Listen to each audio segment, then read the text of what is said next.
A good evening, everyone. Welcome to the Hack the Box meetup of November already. Today, we're gonna have De Kruijse, who presents a machine called Authority, which is a medium Windows machine. I haven't done it, so I'm really curious about it. And we will not be able to hear things, etc., from the Discord, but we will be able to read everything. And I just saw that the Discord hasn't received a link, which is handy. So while I fix this link, maybe you can tell more about the machine. Yeah, so today we'll be doing the Authority And now machine. I'm looking at, are we live? Yes, we are live. The machine Authority is indeed a Windows machine, and it's mostly Active Directory and a very specific type of Active Directory containing. Give me 1 second. This is really weird at the moment. My apologies. I don't see a link here. Why is this link not showing up? My apologies.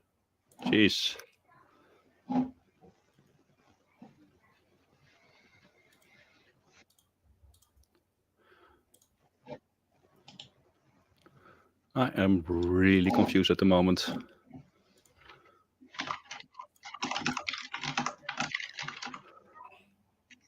Live, nothing.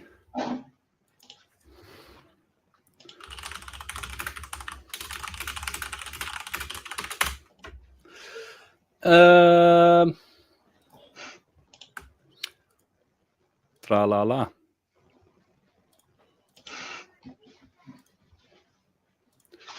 Who knows StreamYard?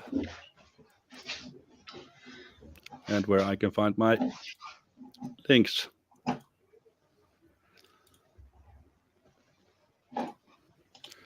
Ah, there we go.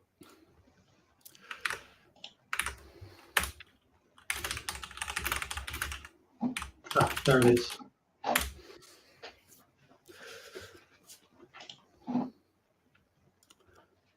Yes. Let's try again. My apologies.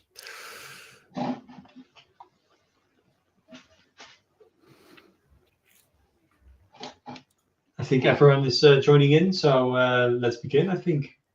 Can Yes. you share my screen? I have a little presentation type thing. Yeah, I will quickly go over the half intro. So my apologies for those. We're actually having people watching. So today, welcome to the meetup with me messing up streams badly. It's almost like I've done this before. I actually haven't. Normally Cretan does this, who is unavailable at the moment, so I'm taking over.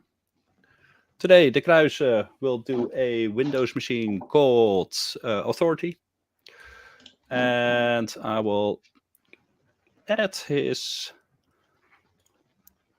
screen share now and leave everything to him. Right. Thank you. Thank you for the introduction. Indeed, I'm doing the box Authority on Hack the Box, which is a Windows machine, but it's quite a unique Windows machine in that it has certificate services, which is an Active Directory type thing. And I think it's quite unique in that way. A little bit about me. I work at a company in Utrecht called the S Unit. Last physical meeting, there was one of my colleagues gave an OSINT presentation. And this, I think, is a bit of a spiritual successor to that presentation, because this is also about red teaming.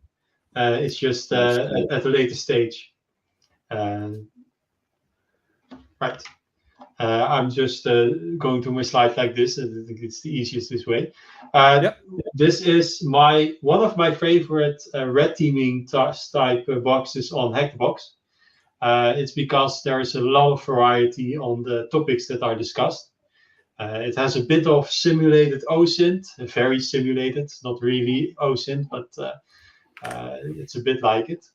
There is some coerced authentication, which is a very big point in hacking Windows. And there is certificate services, which is amazing. I really like certificate services because Blue Team isn't aware of it. And it gives you instant domain admin. Yes, really. It gives you instant domain admin. Is Blue Team, just a question, still not aware of it? It's been going around for half a year now. Yeah. It's I wouldn't say they're less aware of it than golden tickets and such. So if you one attack that won't be discussed in this presentation, but there is the concept of golden certificates, which I don't think any Blue Team has any protection possible against it for persistence. So I think it's a bit of a domain that's people are not that aware of. So I think it's a nice thing to discuss. Right, so let's begin with the box. My presentation is for a bit later. Well, could you increase your font size a little bit? Right. Control plus, Control Shift plus. That also works. Maybe 20. 16, 20 usually is enough. I think this is thank you. Fine, right? Okay. Yeah. Fine. Well, one of the first things I do is add the IP to the Etsy host file, which I've already done, which is just very handy in the future. So I don't have to remember the IP. And well, let's begin hacking. One of the first things that I'll do is actually ping the machine to check its uptime. And I have given a presentation before, which should have given you a bit of new information, and that we can also use in this machine, which is to check the TTL of the ping command. And in the case of Windows, it's most commonly a number around 128. And if it's a Linux or a Linux equivalent type thing, then it's usually 64. So in this case, we can see that it's probably a Windows machine, which isn't really interesting in the case of HackTheBox, because HackTheBox just tells you what type of box it is. But if you're in a real network, that's really handy, because it's a very quiet way to see what type of OS is running. Do you also know why it's 128, but then what it means if it's 1 lower or 2 lower or 3 lower? I think most people don't realize. Well, the idea of the time to live is that it's decreased at each network hop.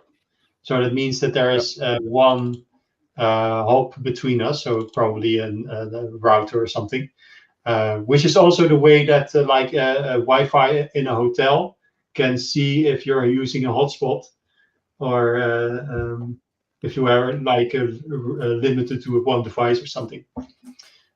Because your own device would be that the hotspot device would act as a router and decrease that number. So in this case, we can see that it's a Windows machine.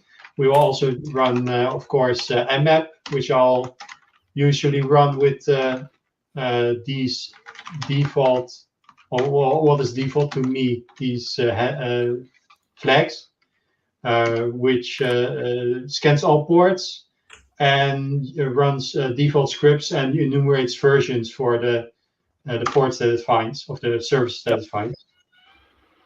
I will see some interesting stuff. A lot of high ports, which is normal for Windows. This port, 5985, which is a WinRM. So if we get an account that can do remote administration, then we can probably log in using WinRM. We also see this is for SMB, Samba. This is RPC. This is NetBIOS. NetBIOS, yeah. Yeah. And some LDAP. 88 is interesting because that tells us something about what type of machine we're hacking, which is a domain controller, which is like the heart of a Windows environment. The domain controller is the big boss that defines what rules all the client machines have to follow. There is one other interesting port, which is the 8043, which is not default to Windows.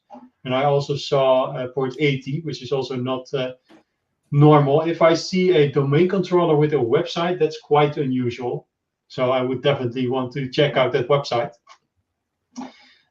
In this case, we might want to check that this port. I usually check whatever is the most unusual.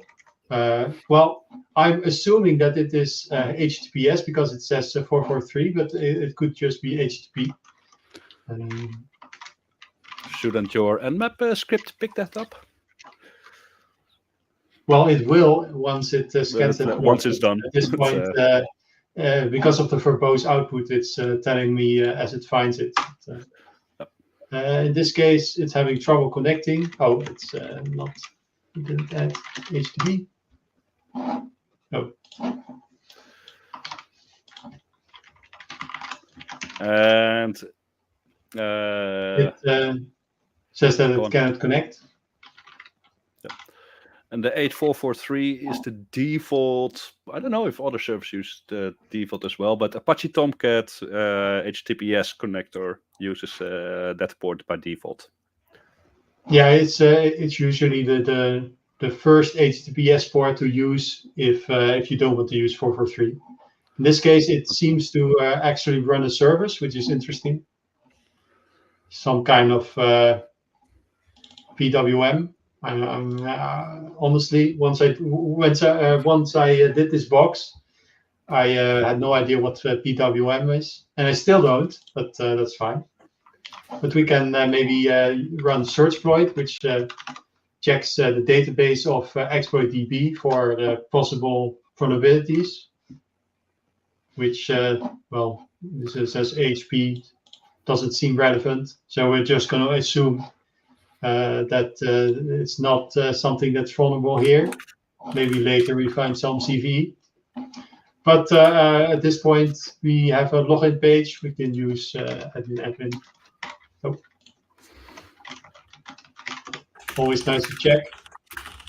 And we get an error which says all LDAP profiles are unreachable. And it's trying to connect LDAP. Could you zoom in one step? Oh, right. That also fixes. Oh, a view back is also fine, but yep, looks good. Well, in this case, it says something about that it's not reachable, and well, that it can't connect to the LDAP service, which I guess is fine at this point. I'm not sure what's going on. It said something about authority.authority.htb. Oh, as a host. I didn't. I'll check again because that's a good point. Yeah, right. It's trying to connect to authority.authority, which means that it's the authority.htb domain, but apparently the LDAP service is on a host called authority, which is probably the domain controller we're talking to, because on Hackthebox there's only one machine, of course. But it's a good idea to add this to our Etsy host file. I usually add the fully qualified, the full name first, and then a domain.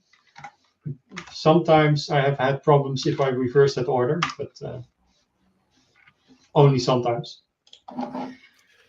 I can go back to the configuration thing. There's a configuration password, some information about previous attempts to authenticate.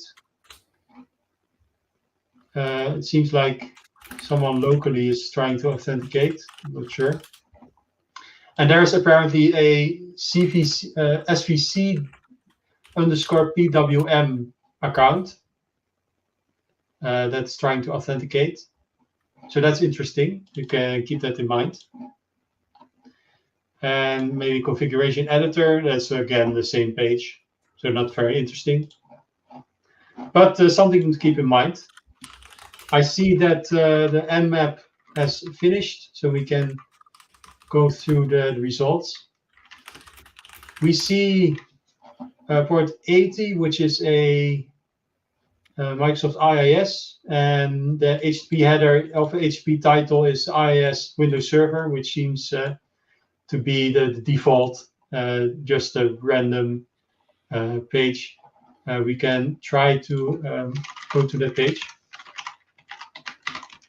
.authority.http, and it's just the default IIS page.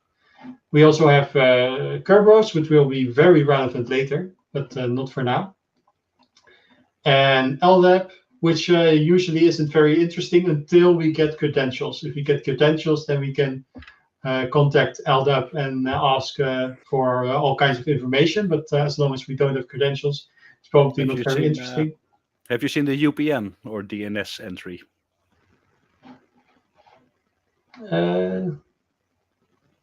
The DNS entry here is authority.http.corp, which is interesting that it's using a .corp, because usually Hackthebox only uses HTTP. Right, that's quite interesting. Here it says the domain is authority.http. Yep. So maybe something to keep in mind.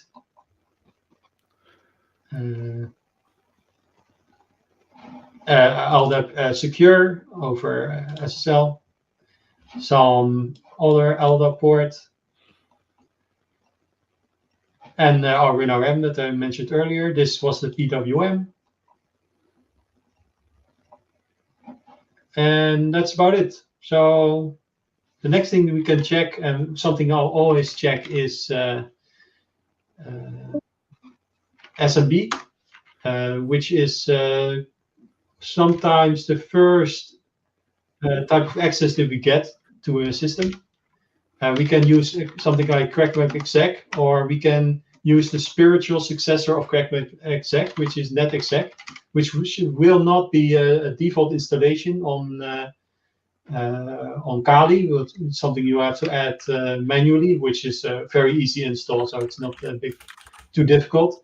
But CrackWeb exec is no longer supported by the previous developer. So some off branches made netexec, which is functionally it's the same program. So in this case, I will use netexec, which has a bit more of a feature set. So I like to use it. You can put in the protocol I want to communicate over, and I can specify what host I want to contact. In this case, the machine whether we got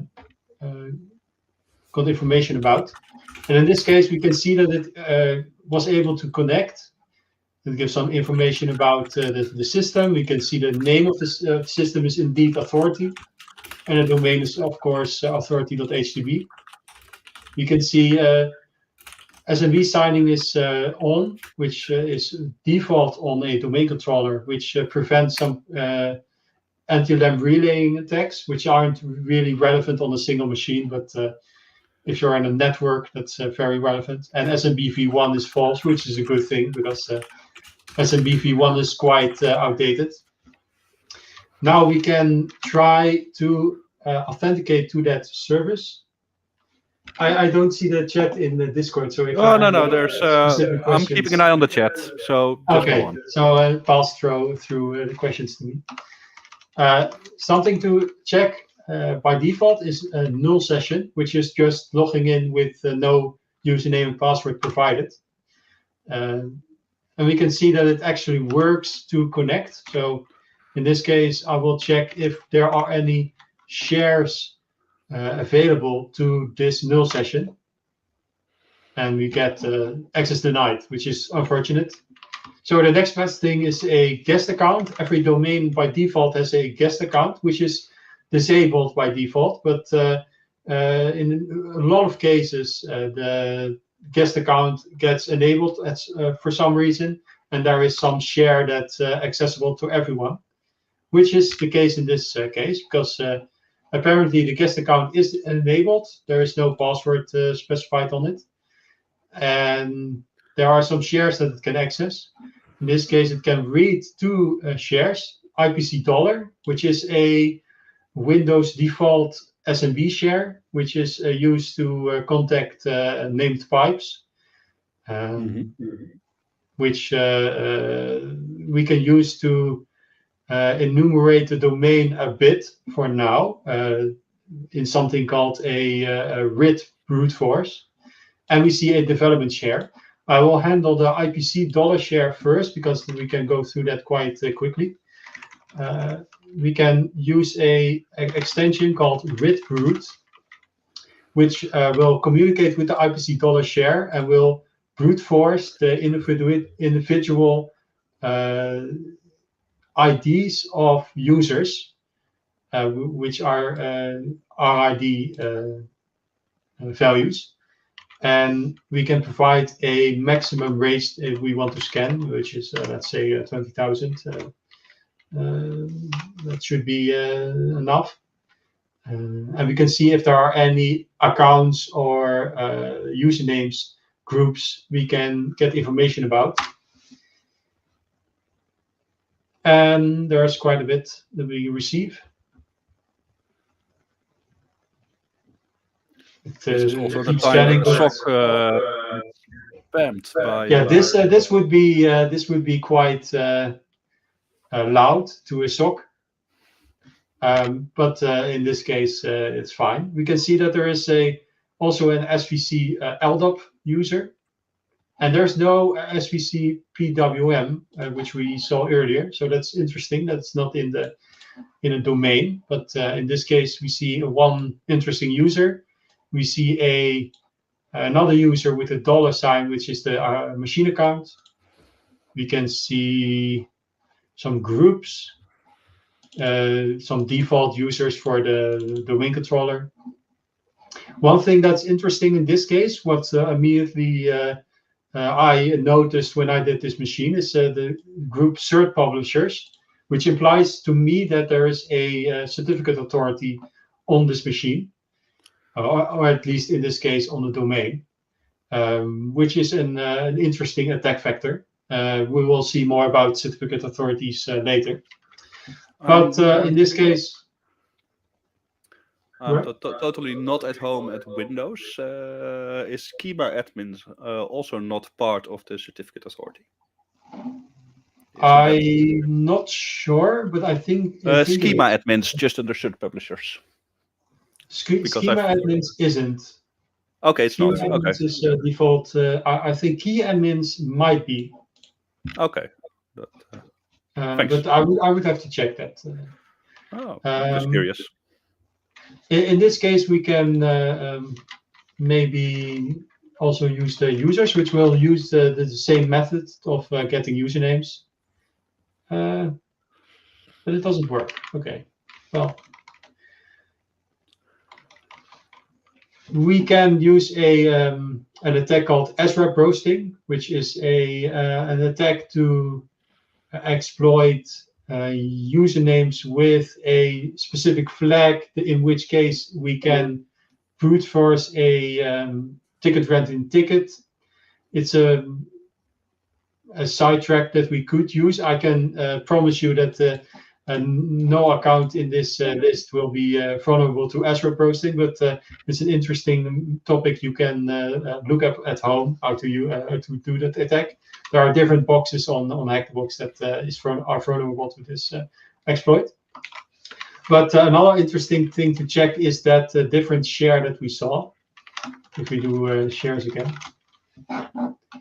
you can see that there is a development share, which is interesting. There are many different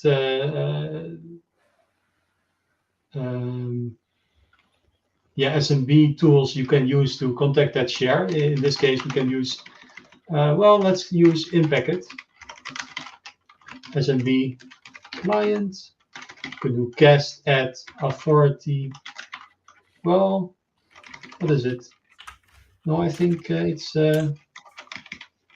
authority.htp/development, and then -u is guest, I think. Oh. No,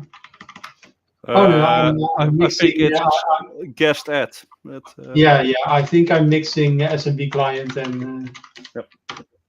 Yeah, and we're connected, so we can use the shares command to list the shares and use development.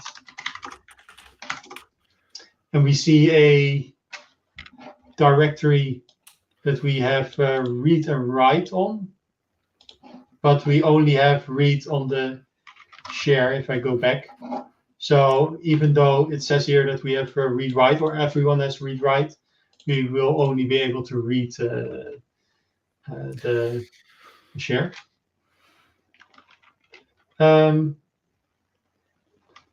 Actually, I will use SMB client because then I can recursively. Can't you use the, I don't know if the netexec has the same Spider Plus module. Yeah, but we'll see in a bit that there's quite a bit of information in the share. Okay. In this case, I will use the SMB client, and we can use the command recurse on to recursively download files, and we can do prompt off, which will make sure that it's not asking me, hey, do you want to download this file? Do you want to download this file? And we can do mget star, which should start a download of every file on the file system, which is quite a bit. So if we went the spider way, it would have been taken a bit longer. And we can exit because I trust that we have downloaded everything. And we have the automation folder in this case. I will use Sublime to open this directory.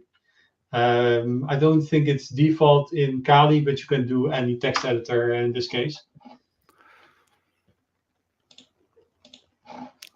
Can you zoom in with Ctrl+Shift+? Yes. We see that there's one of my old notes is open, so I'll close that. We see a bunch of folders in this case. I'll try to. I'm not sure if you can see it. It's a bit small. Okay, I will read them. It's Ansible ADCS, Ansible LDAP, Ansible PWM, and Ansible Share. Yes. So in this case, this is quite realistic for an OSINT type thing, in which case we might see a GitHub repo of the developer of a company, or we might see some public information that we can go through. And there's quite a bit of information in this place. And in this case, we would literally just go through every file and see if there are any interesting things. And in this case, we are looking for different types of usernames, passwords. Could you zoom in a bit more because it's not readable at all? Yes, perfect. Thank you. So in this case, we see some names and passwords. I believe this is part of a existing. That's an example repo. playbook. Yeah, it's an example playbook, so it's not very interesting. But there might be some stuff here. There is a CA passphrase in a actual main.yaml, which is used. this is not example. This is not example. But this is the same password we saw earlier, so I'm assuming that this is boilerplate. CA common name authority.htb. It's not. Ah, right. The reusing of example secrets is sadly enough a thing that happens. Yeah, that's quite realistic indeed. Right. That. So I will go through the files. In this case, I know what I'm looking for, so I'm just going through them. But in this case, you would copy all the passwords out, all the usernames. Okay. And this is Ansible. I can imagine not everyone knows what Ansible is. Yeah, Ansible is a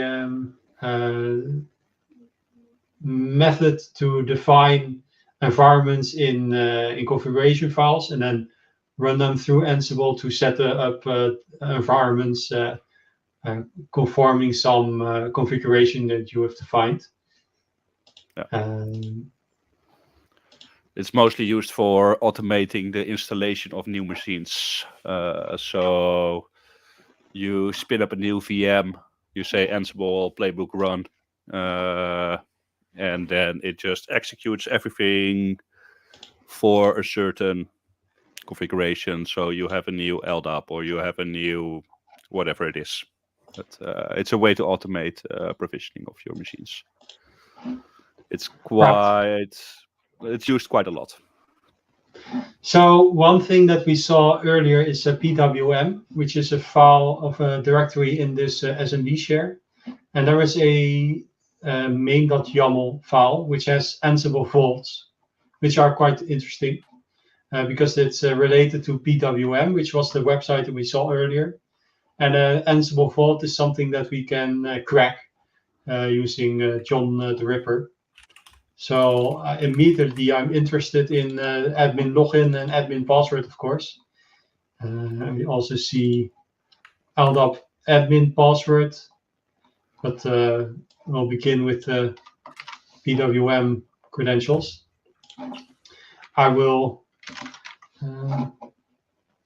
use Vim, maybe call it Ansible 1.dump. I'm not sure. In this case, there's quite a bit of number of spaces in this file, so I will replace them. I can use a command in Vim to do that. In this case, it means to replace. That's what the %s means. Then there is a divider. Then there is a space, which means that that's the value I want to replace. Then there's another divider to define that's the end of the things that I want to replace. Then there's another divider, meaning that I want to replace it with nothing. And I want to make it greedy, which means to do it on every row. And if I do enter, it removes all the junk. I will also do Ansible 2 for the other one.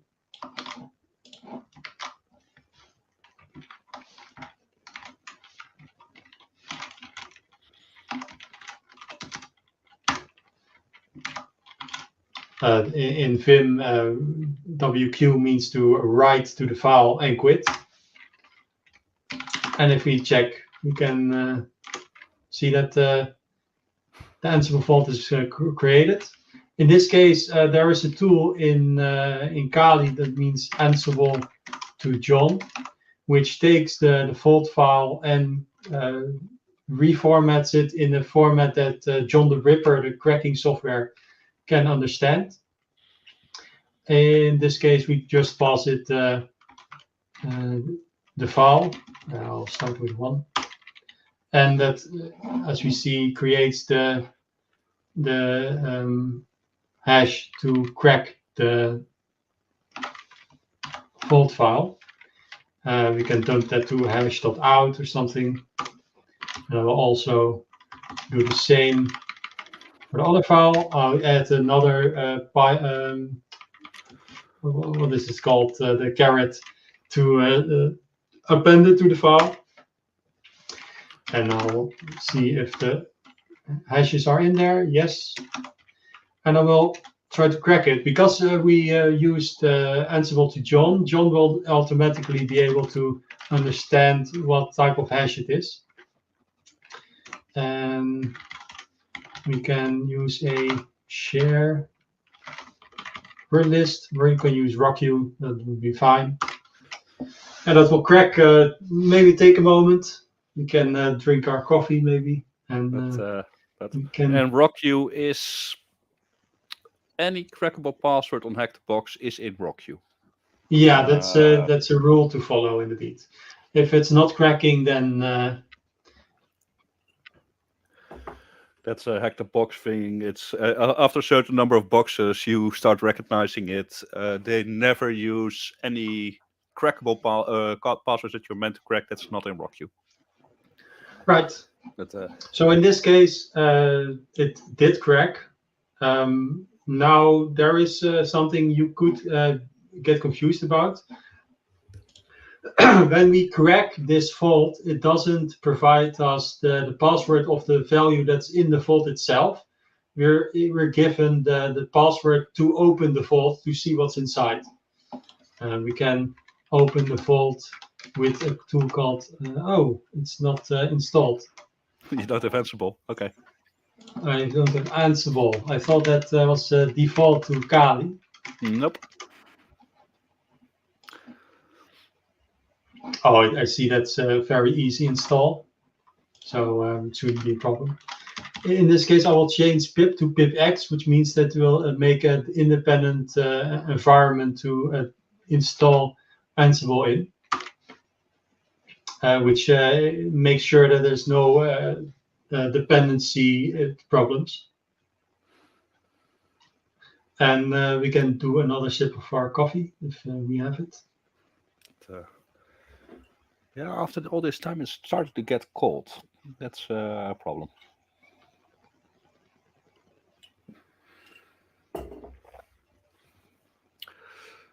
Right. So a bit of a detour, but oh, I'll probably have to create a new shell. Or activate the virtual env. Yeah, but I think.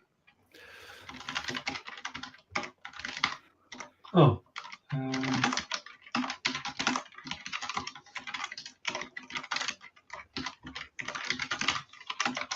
I'll search for the file system because it should be there. Python and version management, it keeps being an interesting thing. Maybe this.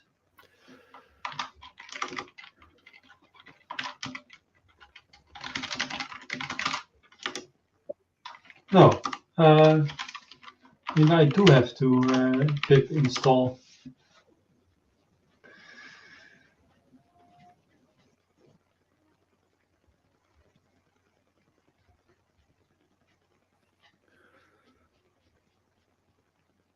There's always problems with demo, of course. Yep. In the meanwhile, mostly remarks, handy Vim stuff, questions on how it works. Cool. No specific questions yet.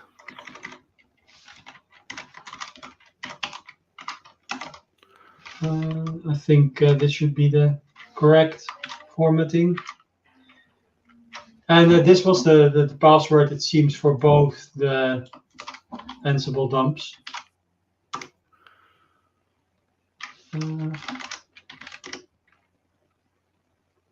Doesn't seem. Look at Ansible 1.dump, it overwrites it. Oh, it overwrites it. Oh, right. I see that. Well, that isn't very interesting, but it seems to have dumped the password of the username at least. Concerning your pipx, you had to include include minus deps to use pipx. Oh, and we have that beef. Oh, thanks. And in this case, we have a password, which is a lot more interesting than the username that we already knew. So we can try to log in on that server we found earlier. Our session has timed out. Very, very nice. Well, we can use this first login page. Maybe we can log in here. And we see again, LDAP can't connect. That's not very nice. Maybe we can log in here. And we can. So in this case, there's some realism in this about finding a Git repo that has something maybe in an old commit that was later written over, but the developer doesn't realize that it's still on accessible.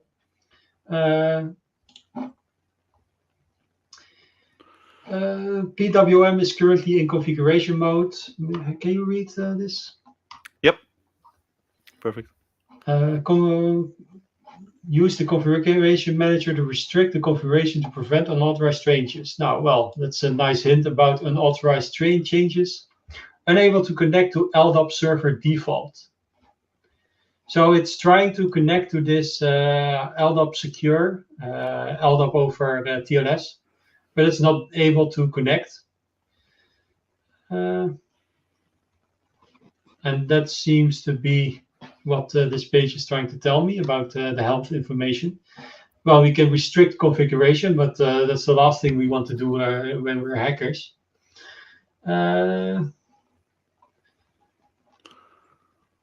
Maybe I saw a configuration editor, so maybe we can use that.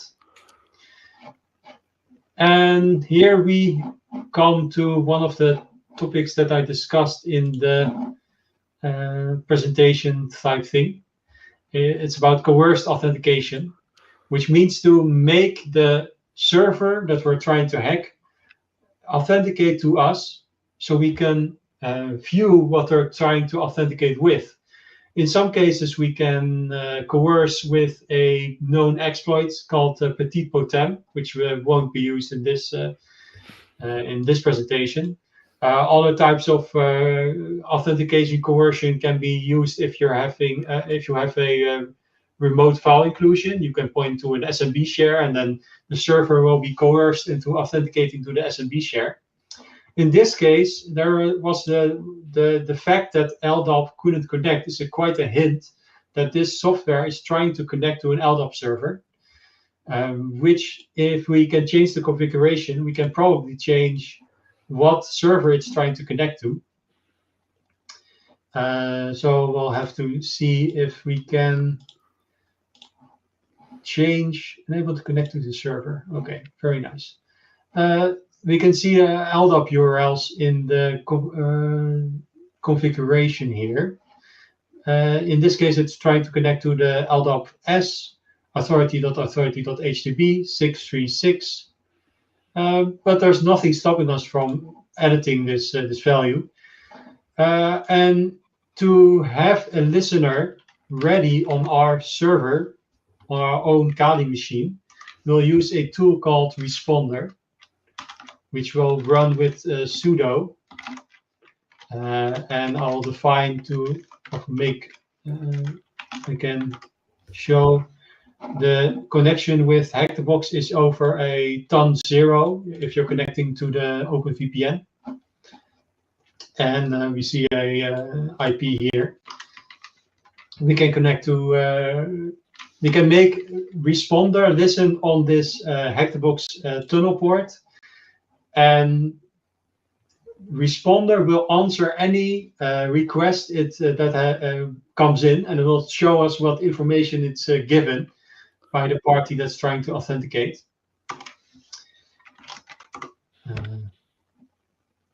And you have a question? No, I just wanted to say the reason it needs root rights or sudo is because it will open up all the ports, AT, Yeah, the lower ports. Yeah. LDAP ports, all privileged ports which need administrator rights for the Linux. Yeah, that's a good thing to mention. You need special privileges to open. I don't know what the threshold is, but the 1024. 1024. Okay. Yep, So you privileged could ports open are, 8080, but in this case, we also want to listen on LDAP, so we'll have to use root. Yep. Right. So now I have to remind myself of the non-LDAP port, non-secure LDAP port. 389. Thank you. Yeah, there's 636, but that's for the SSL. I thought it was 383. But memory fails me hard.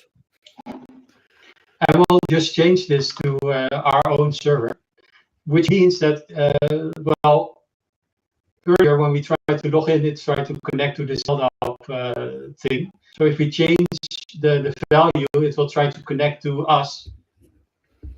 And there was if we saw it earlier maybe, there was a local host user that was constantly trying to log in, which might be something that is going to be sent over this LDAP connection. So we can take another sip of our coffee, and we can wait for that user to try to log in, which means they will fill their user. It was a faster way. There was a faster way. In the website, test config button. Test LDAP profile. Yeah, but I don't think that will actually try to authenticate. Oh, that will try to authenticate. Well, that's very nice. And this was the username that we saw in the domain earlier. And we see a password. So in an effort to not forget, I will make sure to write this down, because I'm sure we'll use this password a lot in the future. But in this case, to recap, we were able to log into this service. We were able to change the connection that it was making to our own server. And we were listening with Responder to make sure that any request that was coming in, we were ready for. And Responder will tell us what they're trying to log in with. In this case, that was a LDAP service account in the service accounts organizational unit in the corp authority.htb domain. So I'll just stop Responder in this case, because we got what we needed. And we can go back to our trusty netexec or correct netexec if you want to use that. And we can change the username that we are trying to authenticate with, because this is a domain account. And once we have domain accounts, there is a whole world that will open up for us.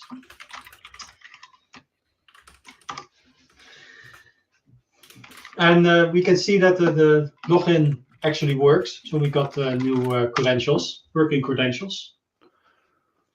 And we have a lot more access. That's very nice. So we have netlogon, which is a default SMB share, which isn't very interesting most of the time.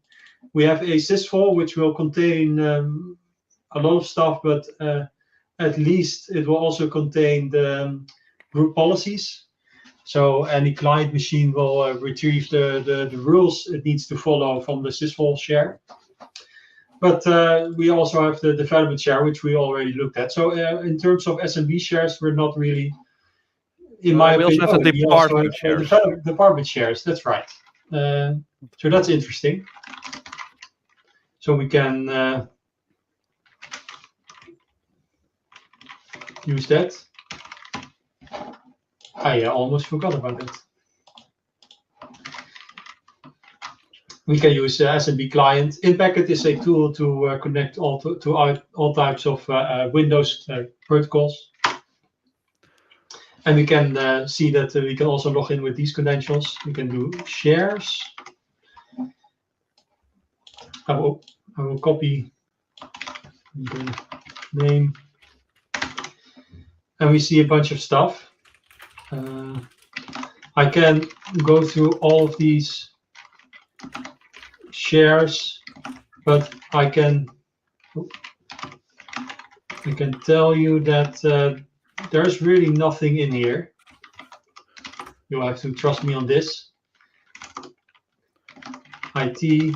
This would be very interesting if there were files or if we had write access. If we had write access, we're also able to write different malicious files to these shares, which is also a anti-LM coercion tactic. If we can put for example, a .lnk file in a share, if someone visits that SMB share, they will trigger a call to an SMB share, which might coerce authentication, and we can use Responder for that. But that's a story for maybe a different presentation, not for today. I'll try to keep it as simple as possible. You have to trust me on the fact that there's basically nothing in there, and we don't have read access, or we don't have write access, so that the story ends there a bit, at least for now. So one remark from the chat. Deadbeef just says WinRM marks it evil WinRM. I think he means. Oh, evil marks, WinRM. That's a good point. Marks it as pwned based on that user. So we don't know what rights it has. WinRM doesn't have a shares option, of course. Oh, interesting.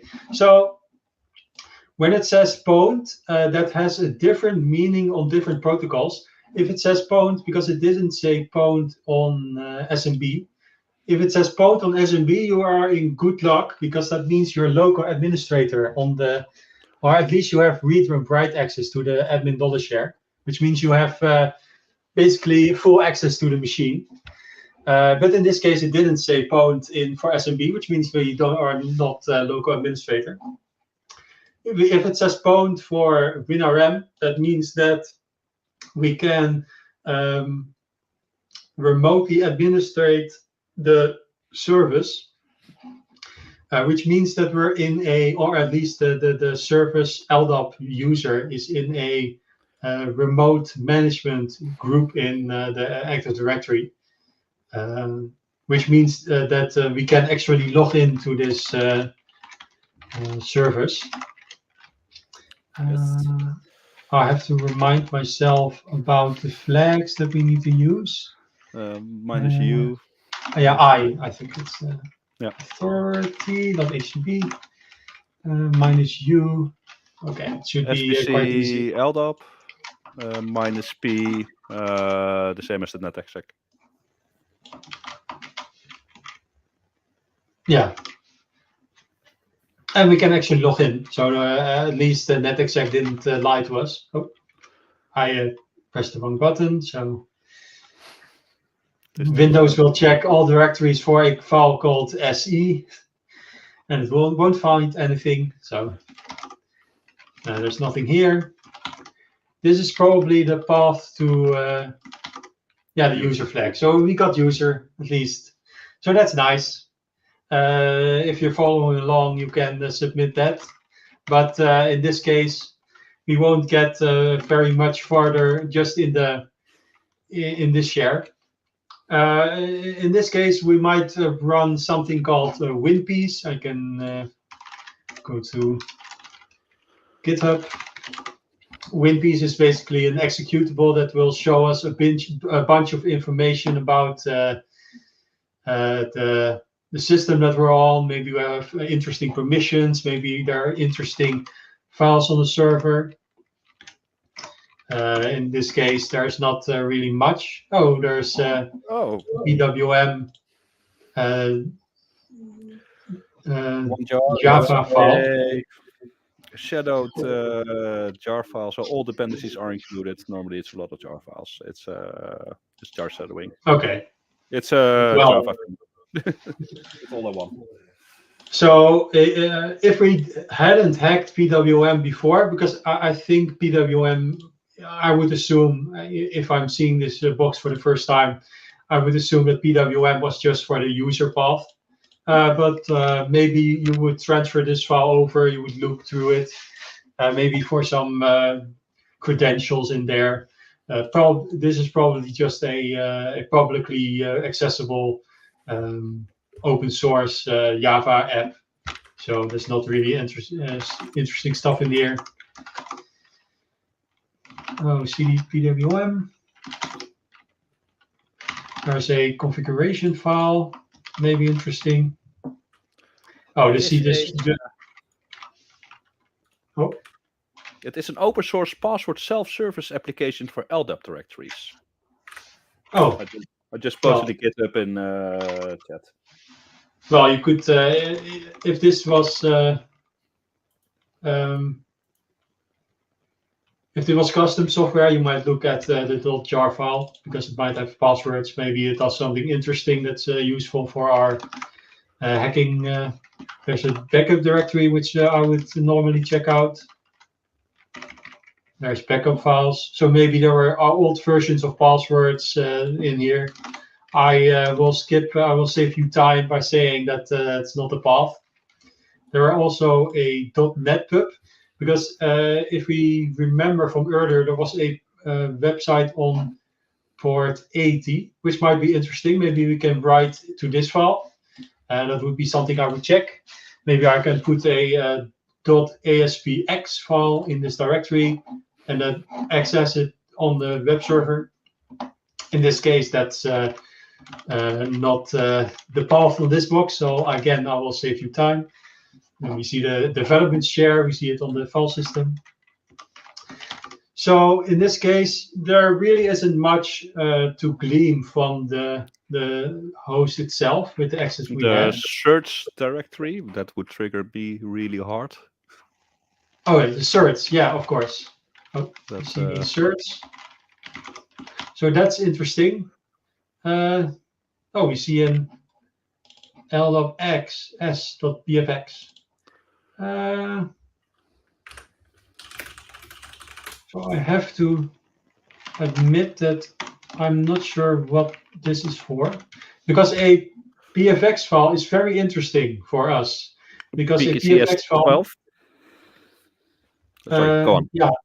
Yes. A PFX file is basically a file that contains both the public key and the private key pair, but it's password protected. I have to admit, I hadn't seen this file earlier. You can see that it's encrypted by all the junk that is in here.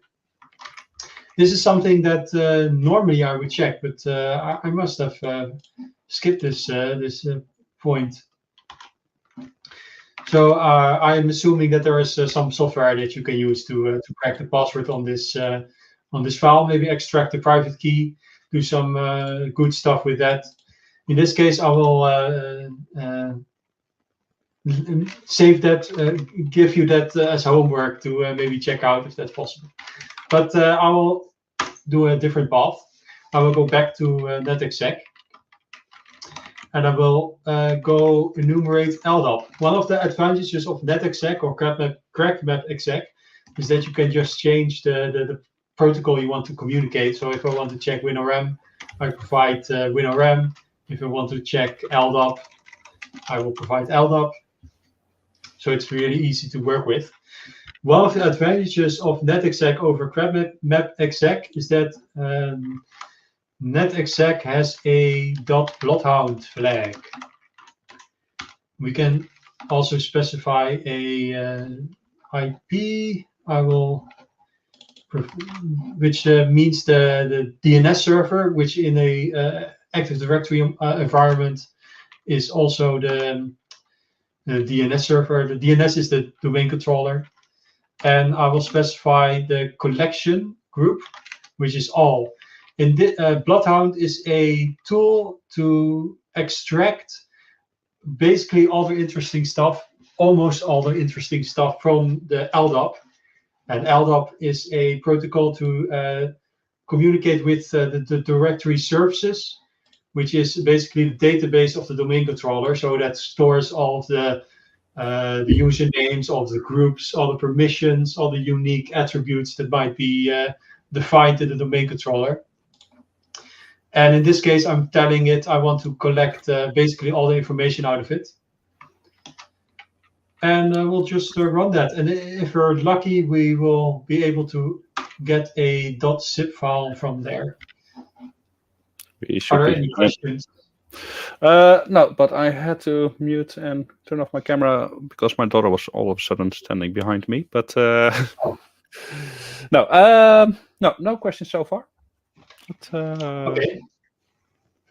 So now we have a zip file, which is something you can insert into the Bloodhound GUI.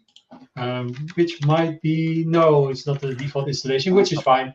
In this case, I will not use Bloodhound because that's quite a large program to open. A lot of information to get into. I will save you a bit of time maybe in the future by shamelessly remoting my own tool. I will go to github.com/Indiaan.Abby. I have a tool called Bloodhound Summary, which will take this information from the zip file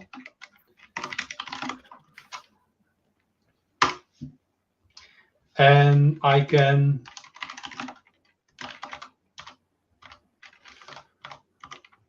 run that program. That's a Python script basically, and I can give it the zip file, and it will give me immediately a bunch of information about the domain that we just dumped. Basically, what is the name, what is the functional level, which is a concept in the Active Directory. When was the box created? So there's a lot of different artifacts that might be left from the developer from when they created the box. You can see maybe some access controls on the domain. So the administrators own the domain, which is to be expected. And there's a get changes access control entry, which means that these groups or these users can DC sync, which is a concept in Active Directory to copy information between domain controllers. So if there was a user that we controlled, so let's say if svc underscore LDAP had get changes and get changes all, then we could dump the entire domain controller. So also the passwords, the encrypted passwords. But in this case, only the administrators have access to get changes. So that's not something interesting. There are users. In this case, we can see that there is an administrator user which has logged in at some point, and there is a svc LDAP user which has logged in, which isn't us. We logged in, but it doesn't seem to say that we logged in. Oh, that's interesting. And there's different information that Bloodhound could retrieve, like user descriptions. Maybe there's a password left in the user description. But in this case, there's not really anything interesting found. There are also more complex concepts like unconstrained delegation, constrained delegation. My tool also defines high-value groups like administrators. Maybe there are unique members, maybe something that we control is a member of a high-privileged group, but that's not the case. So I'm not seeing really anything interesting. Again, I'm very interested in cert publishers. That's something, and also the cert directory that we saw earlier. That means that we are in certificate authority. But in the end, unconstrained delegation on a domain controller is default, so that's not really something interesting. So I'm going to assume, if I'm doing this box very quickly, that there's nothing in LDAP that's really interesting for me. So I'll skip that, and I will move over to certificate authorities and Active Directory certificate services. And for that, I will move over to our presentation again. So Active Directory certificate services. Active Directory certificate services has existed for a very long time, but only for a short period, like maybe a year or a year plus a half. In the past, there has been a lot of research done on Active Directory certificate services, which also means that it translates to different unique Hack the Box boxes based on that research. And there is a very good article called Certified Pre-Owned, which was basically the first big article that defined by SpectreOps, that defined a lot of the concepts that are used to exploit certificate services. And that domain of information is very broad. There are a ton of different ways that certificate services can be exploited. And it's usually a misconfiguration that's being exploited. And those are defined in what is in certified pre-owned in ESC vulnerabilities.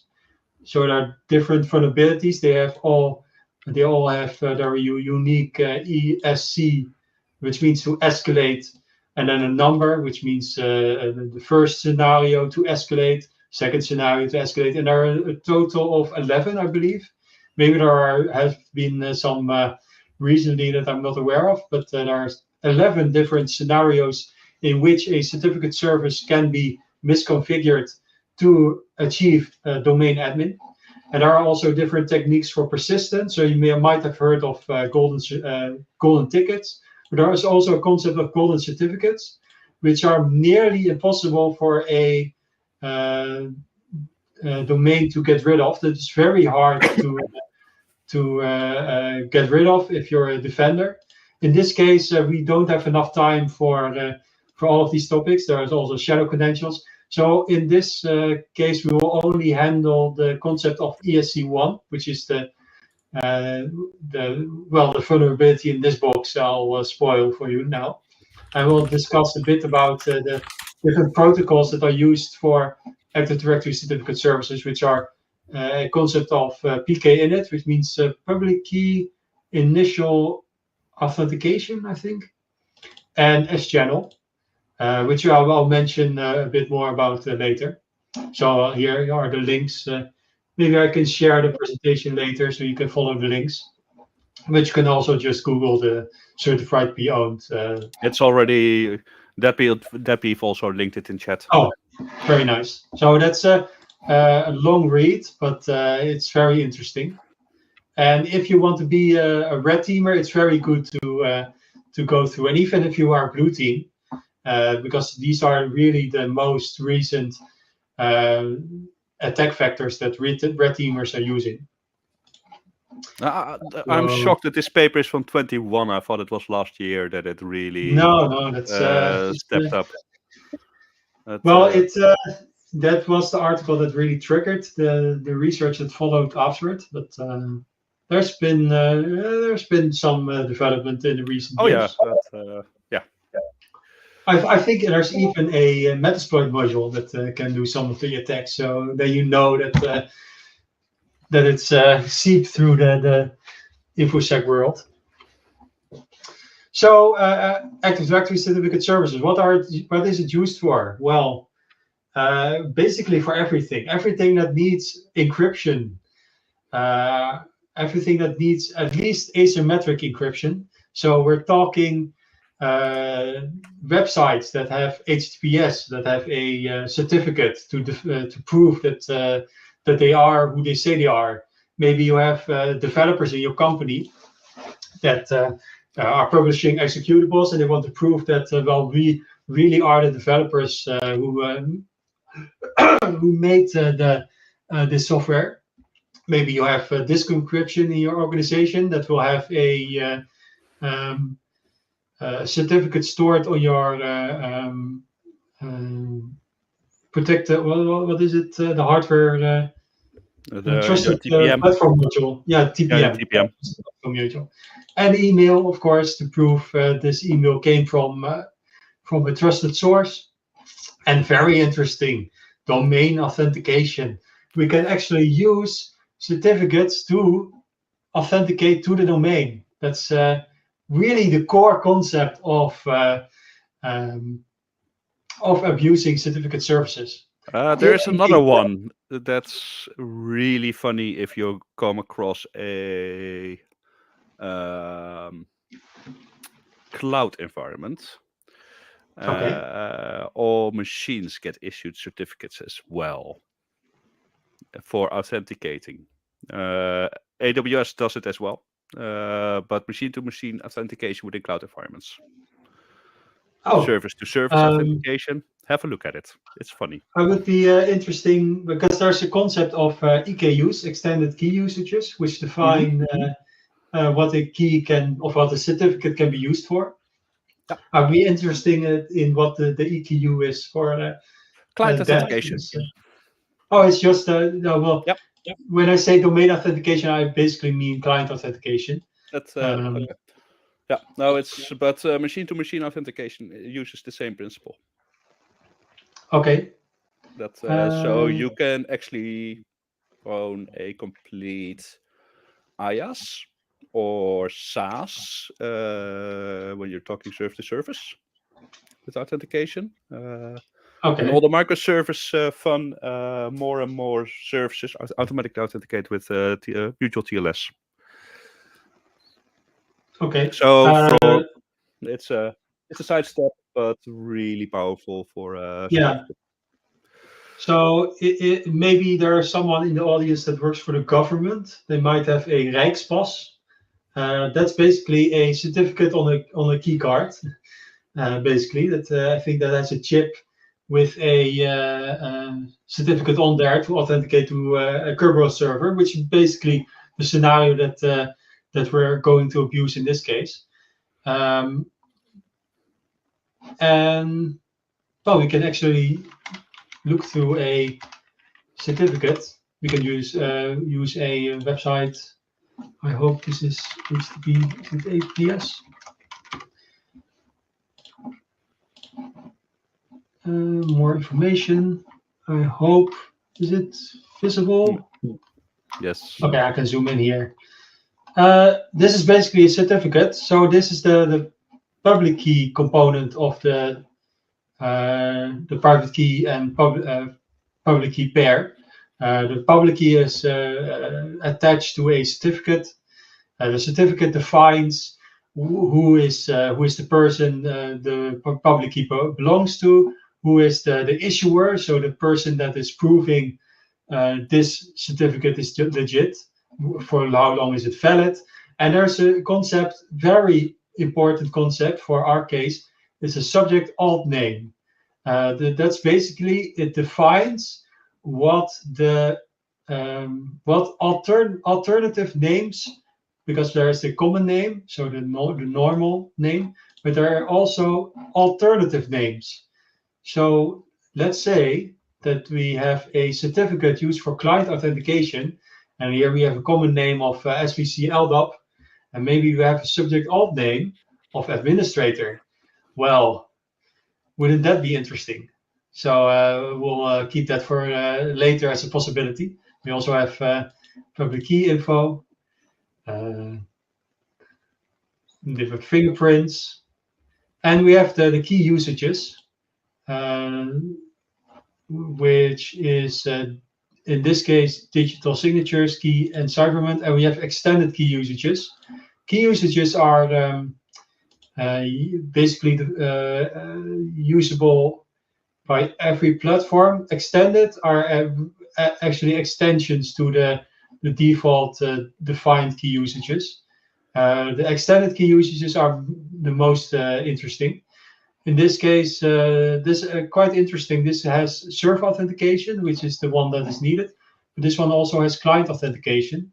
So not only does this certificate allow us to, or well, the example.org can use this certificate to prove that it's example.org, but it can also make connections in which it proves that it's example.org outbound. So it can act as a server and as a client with this certificate.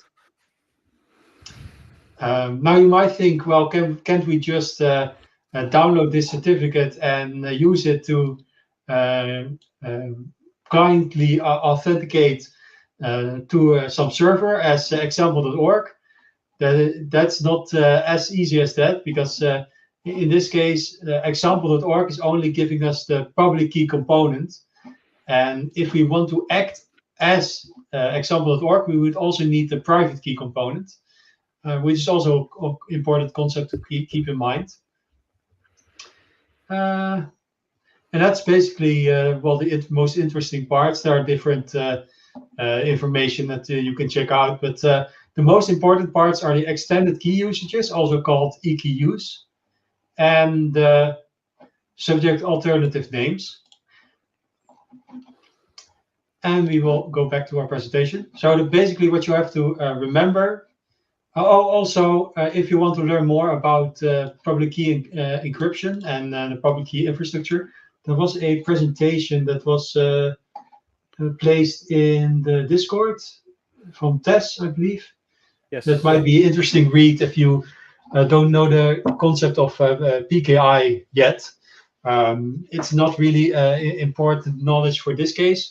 All you really have to know in this instance is that Active Directory allows you to authenticate to a domain using certificates. So you can log in with your username and password, but you can also log in with a certificate. So if we obtain a certificate of an administrator, then we can authenticate as an administrator. So that's really the core concept to remember in this case. And Active Directory, or well, Windows allows us to authenticate in several different ways. There are Kerberos, NTLM, there's the Digest, older protocol, and there is S-channel. We can at least, there are other protocols that are use certificates, but if we have a certificate, we can use it to authenticate with Kerberos or S-channel. That's really the only thing you have to remember. Kerberos is really the preferred way that Windows wants you to communicate. S-channel is something that individual programs can, individual services can accept, which is basically, it sets up a direct TLS connection. It doesn't use any tickets type thing. It just makes a direct TLS connection. It checks your certificate. Are you really who you want, who you say you are? And then uses a asymmetric cryptography function to set up a encryption key shared among the two parties, and then use it to create a secure channel. So really, you only have to remember that you can use certificates to authenticate, and you can do that with Kerberos, and you can do that with S-channel. Here I have a slide about Kerberos authentication. This is really the theoretical design of Kerberos authentication. If you don't know about Kerberos authentication, it doesn't really matter. We really only care about the first part in this case, which means requesting the ticket granting ticket. Because one of the extensions that Windows has implemented is that Windows wants you to pre-authenticate. So it wants you to authenticate before it will give you a ticket granting ticket. And there are different methods that you can authenticate. You can pre-authenticate. You can use your username and password, but you can also use certificates in an extension from Microsoft that is called PKInit. that basically sets up the session key that it's going to use for secure communication based on the certificate that you give. And it's going to check, hey, the certificate, is it something that I trust? Did I give this certificate out? Did our certificate authority give the certificate out that this person is trying to authenticate with? If, for example, the certificate is from someone that we don't trust, that we don't let log in, then it's going to reject that certificate.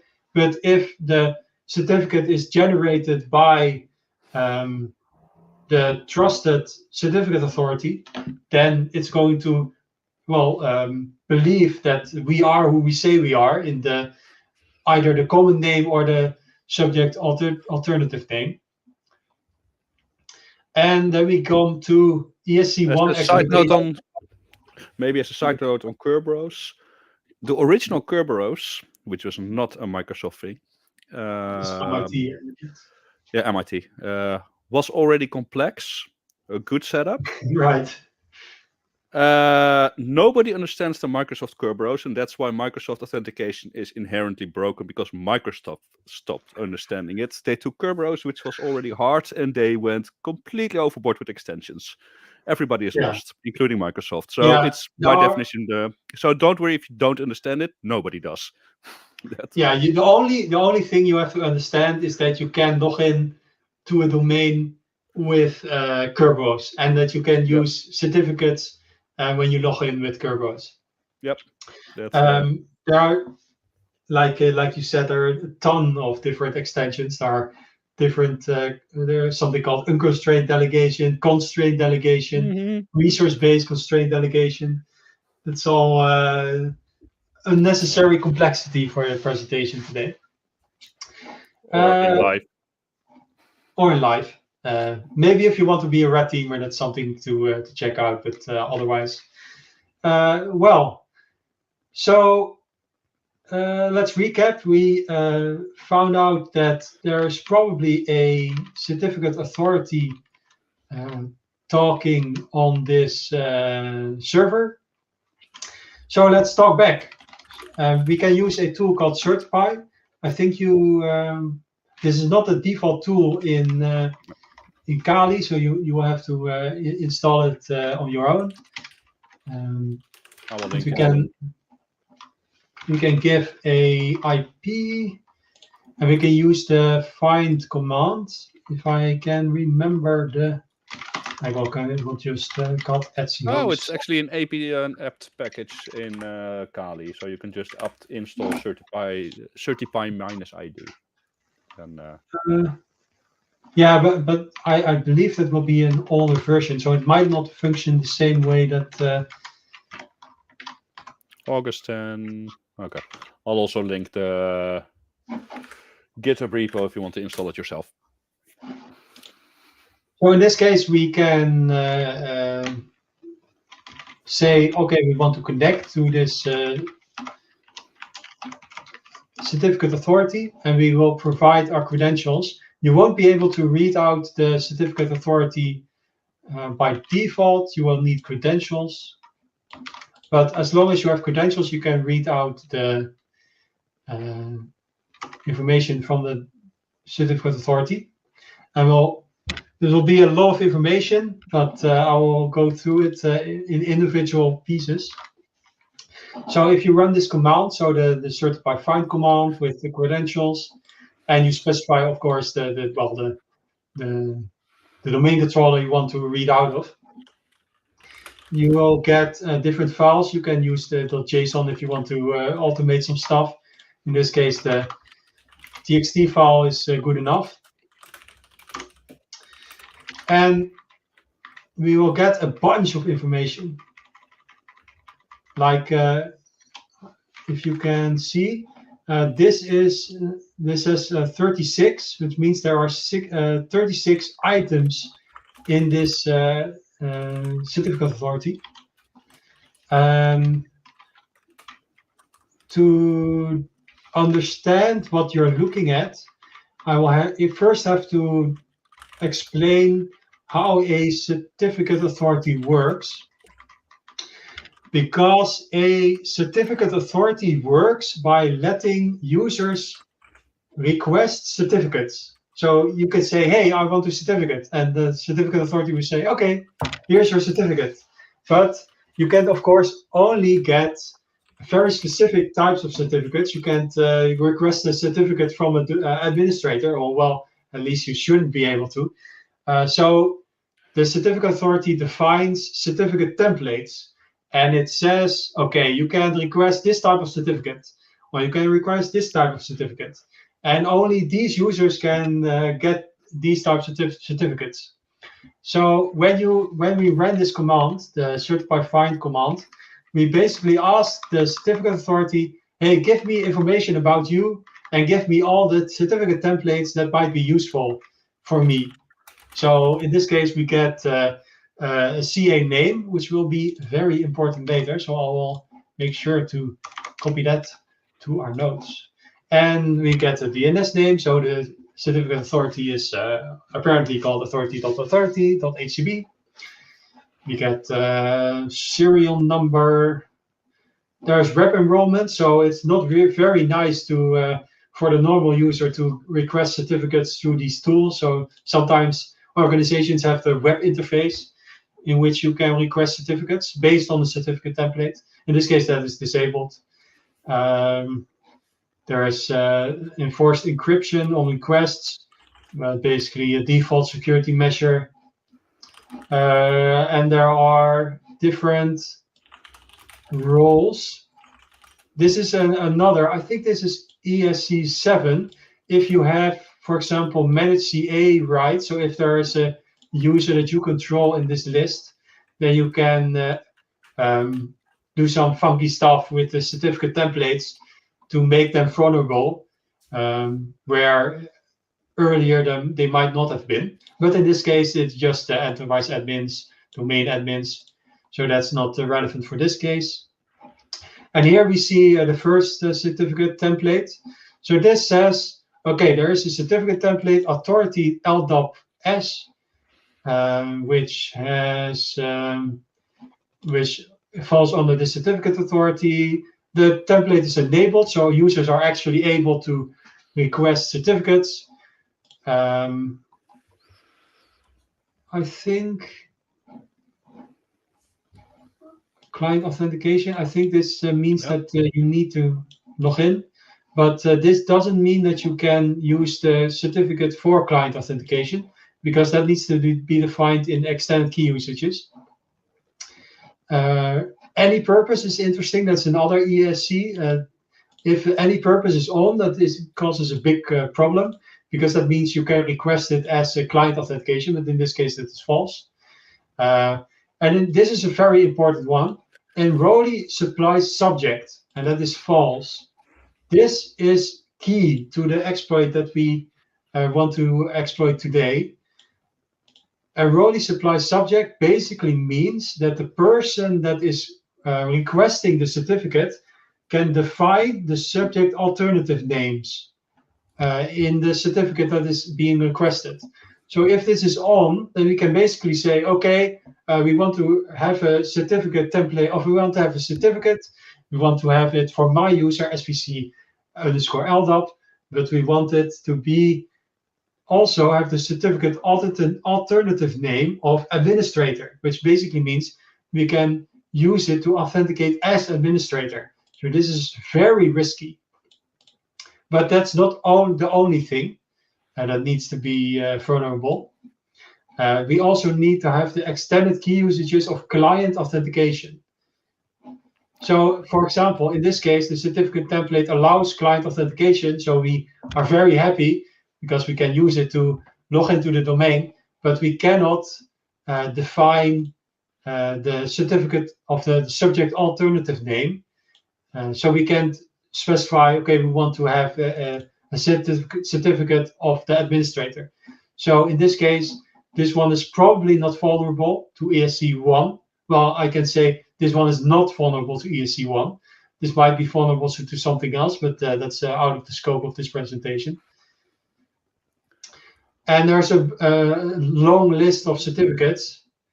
One thing you can do to save some time is use the -vulnerable flag, which is a very useful tool in Certify, which will automatically detect vulnerable templates. You can look through all these certificates, but a lot of this won't be very interesting. The most interesting one is the one that Certify will have filtered out for us now. And you can see here it says vulnerabilities ESC1, and it says authority.htb domain computers can enroll. Enrollee supply subject and template allows client authentication. And I want to go back to our presentation. I'm not sure if there are any questions at this point. Somebody's typing, but so far not. Nimbo Okay, is that's fine. typing. Because to give you a bit of ability to memorize it easily, I want you to think about ESC1 and really a lot of the other ESC exploits as like a tennis glove. Individual gems don't really do a lot for you. They might be interesting in some cases, but they won't get you immediate domain admin. But it's only when you have all the gems. You have killed who was it with the gem in the skull? Vision, I think. Yep. Once you have all the gems, then you can snap your finger at your domain admin. But if you don't have all the gems, then it's basically useless to you. So for ESC1 exploitation, you need Gem 1 client authentication EKU. You need to be able to request a certificate according to the certificate template that allows client authentication, which means that you can use it to authenticate with Kerberos or S-channel. I hear someone, I think. No, somebody joined Meetup Voice. Do go on. Okay, I heard some echo. Then there's another option, or there's the other gem that is the enrollee supply subject, which means that you can define the subject alternative name of the certificate. So we can say, okay, we are our current user, but we want to also authenticate as, for example, the domain controller. And we need enrollment access. We need to actually be able to request the certificate according to the certificate template. So if we go back, there's also a permission thing, which has enrollment permissions. And we need to fall in one of these groups. So we need to either be a member of domain computers, or a member of domain admins, or a member of enterprise admins. Now, enterprise admins, if we were enterprise admins, we would already be happy. So that's not, we're not going to get that. Or domain admins, which is also, of course, our ultimate goal. So we won't be able to achieve domain admins. But this is very interesting, domain computers, because this is actually a very low privilege group normally. But in this case, we can request a certificate according to this certificate template, and then we can check for the other gems. So we can see that this template, which is called Corp VPN, which I will make sure to copy, is in this certificate authority. It is enabled, which is important, which I should have added as another gem, because that is also required. If it's disabled, then that's a problem. And we have enrollee supply subject, which means we can define the subject alternative name to be any user we want, like administrator. And I really want to stress that this in and of itself isn't a problem, as long as, for example, only high privilege users were able to enroll, or it wasn't used for anything interesting. So maybe some obscure EKU that makes it not vulnerable. It's really the combination of the different attributes that is the problem. So we have an enrollee supply subject, and we have client authentication. So as long as we can become a domain computer, we are golden. We can request a certificate according to this certificate template that we can use to define our own username. So we can choose any user we want, and we can use client authentication. So we can authenticate to the domain. There are also other EKUs which are not very interesting in this case, because we want to be domain admin. We don't want to sign some stupid documents. So our next goal is to become domain computers. And I want to ask, maybe make it a bit interactive. Does anyone have an idea of how we might become domain computers? Something that is default to Windows. That's. Does anyone have an idea? And I will I'm trust. watching the chat. I'm watching both chats. Okay.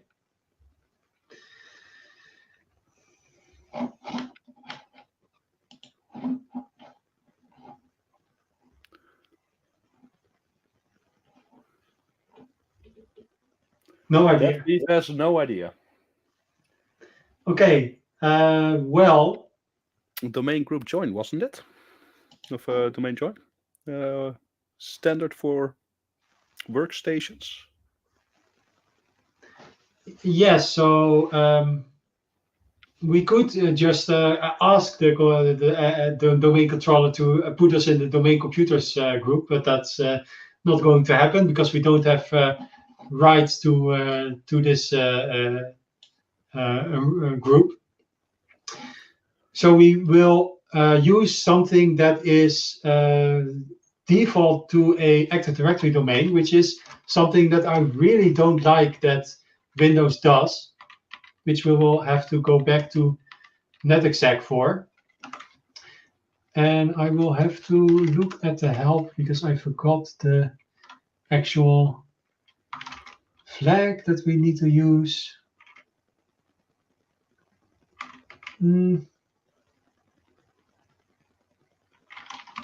Maybe it's under SMB.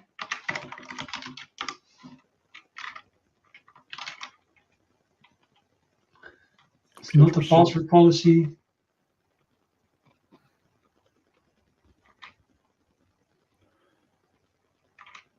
Okay, I will just Google it.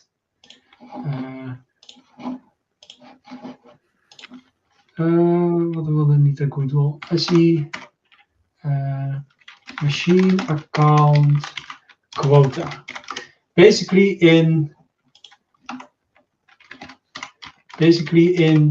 Windows, every account has by default the ability to join computers to a domain because, well, if you have your laptop and you want to join the domain, of course you need to be able to actually do that.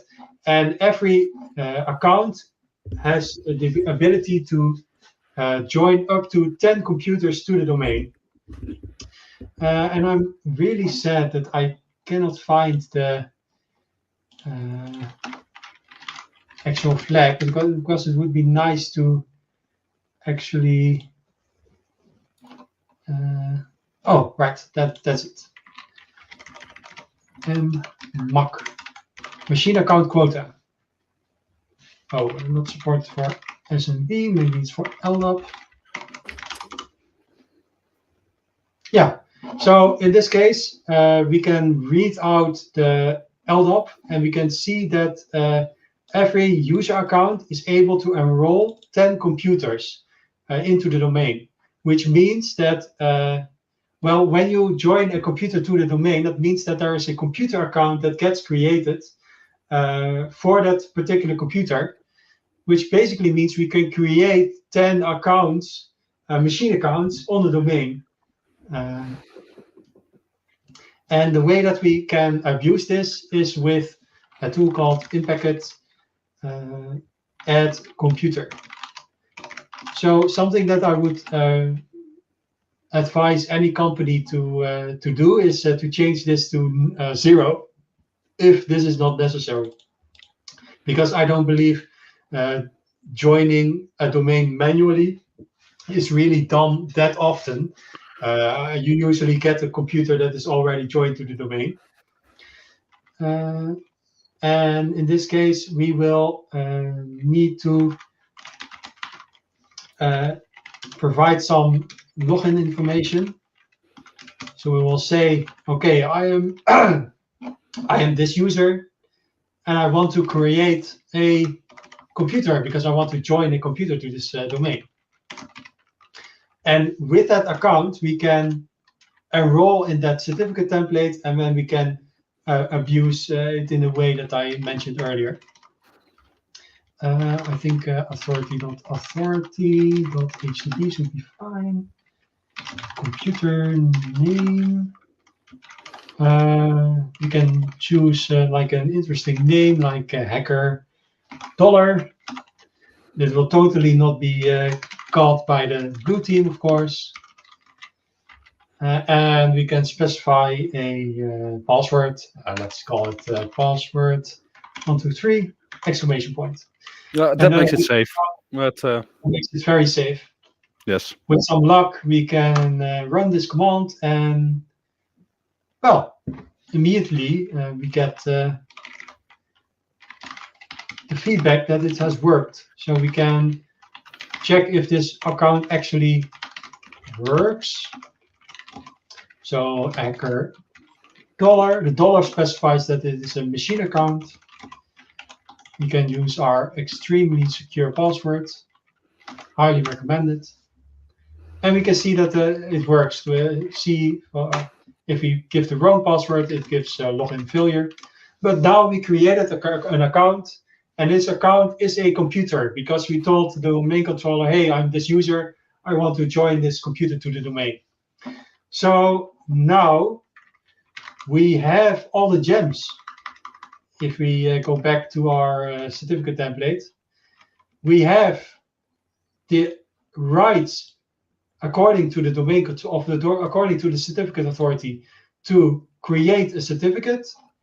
We can use this certificate for client authentication, which means we can authenticate to the domain, and we can we have the certificate name flag enrollee supply subject, which means that we can specify the accounts that can be used to with the certificate. And there's one other gem you missed: requires manager approval, which is You're actually right. a really good flag. Yeah, that's a really good flag. I want to say that of the hundreds of thousands of organizations that have certificate authorities, maybe 100 have actually management approval turned on, because that's not default. It's default that it's not required for a manager to actually go in and approve the certificate. But for high value ones, it might actually be handy. Yes.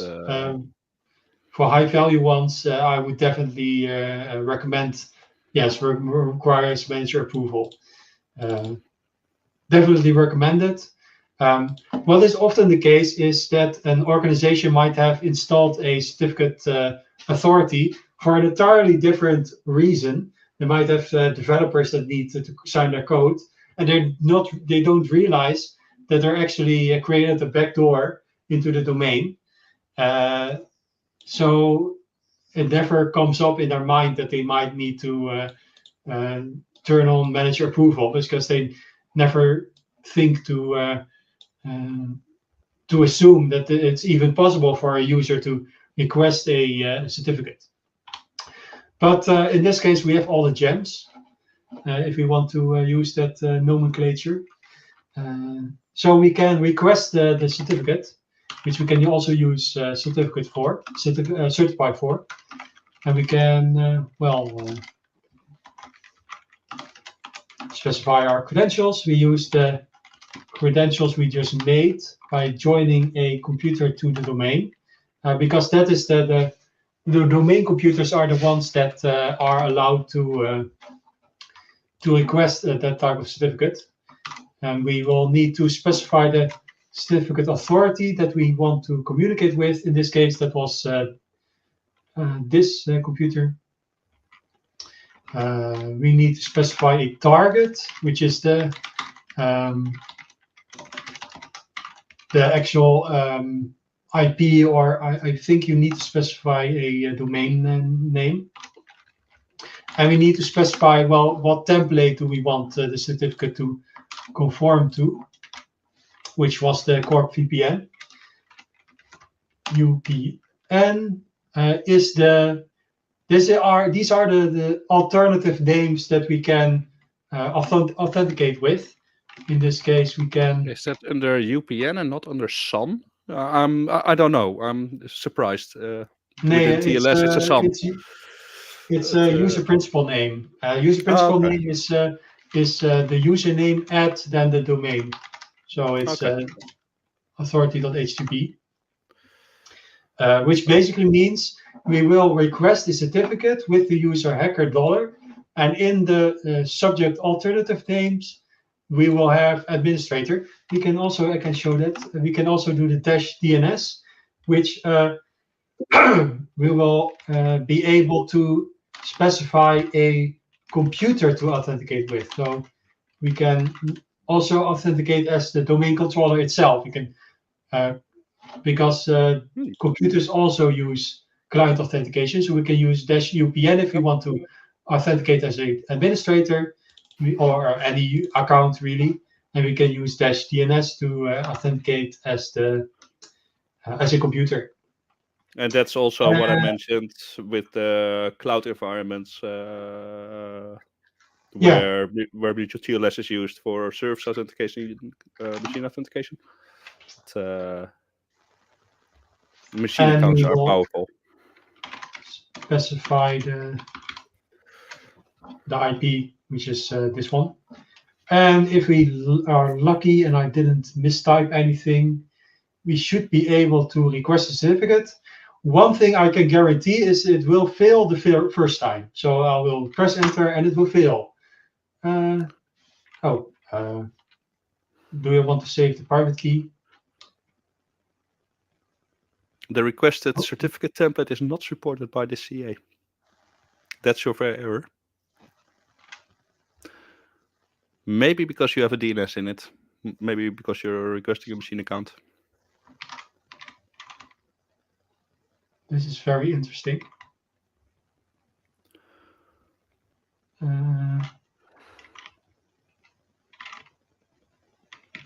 Because I do believe that the name was Corp VPN. Yes. But I don't know if it has a DNS thing. Maybe it matches. Does the template also have all the fields that you're requesting? I don't know.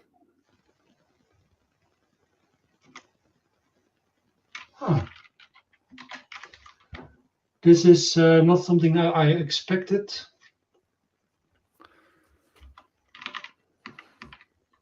I can try to create a different, maybe like attack. Oh, I created a different user before in testing. Oh, I just see a remark by PJ. When I run without the DNS and DCIP, it works. So okay. DCIP and the DNS, so also remove the DCIP, I just heard. Also remove the DCIP. Okay. Yes, that's what I just heard. But,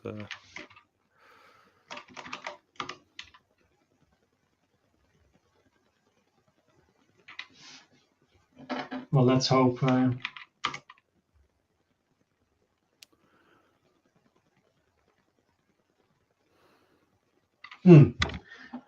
I didn't expect these errors, I have to admit.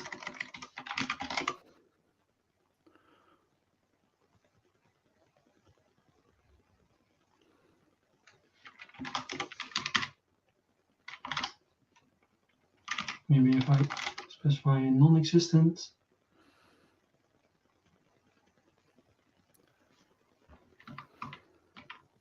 Feedback is strange.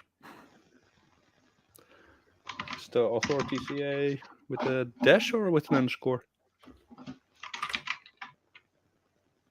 I'm quickly reading documentation as well. I might have to reset this machine because this should work and it doesn't. So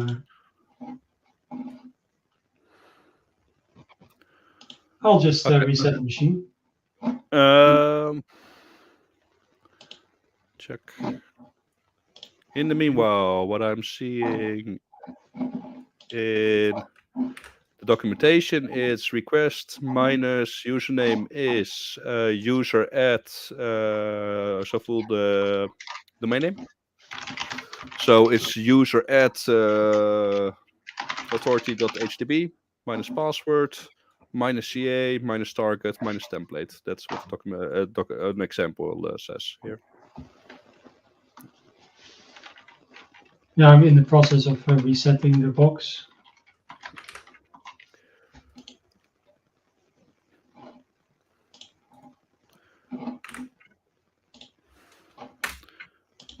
There is a private, while you're waiting, there is a private chat in StreamYard. If you click on that, I just pasted the example they give.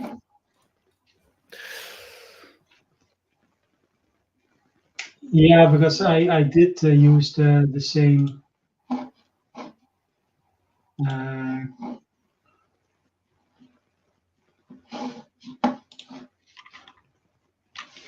something that it might be is that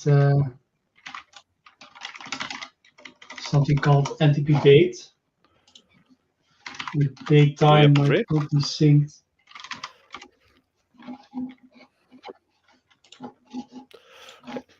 Microsoft, especially Kerberos as well, is really sensitive to date differences. Yeah, exactly. But, so if you have a chance and there is an NTP server running on the LDA on the Active Directory, sync with it. But I think it's 5-second max drift allowed. There's a difference. I think it was 5 seconds or something that was allowed. It was really low. But because that's quite a shame because it's the same command that I have in my notes to have worked earlier. And when you have a certificate, it's quite easy to pivot over. Right. So PJ131 has a certificate in the chat. Yep. And you can just authenticate with that certificate. You will get an error, which was something that I wanted to show later. I can see if the box has reset at this point.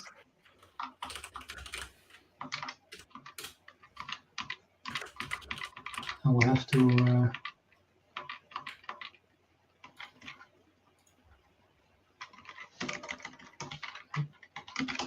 let's call it give it a different name.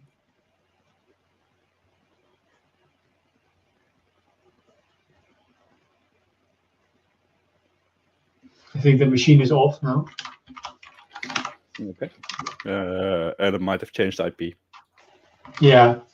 No, the IP is the same, but it's probably restarting.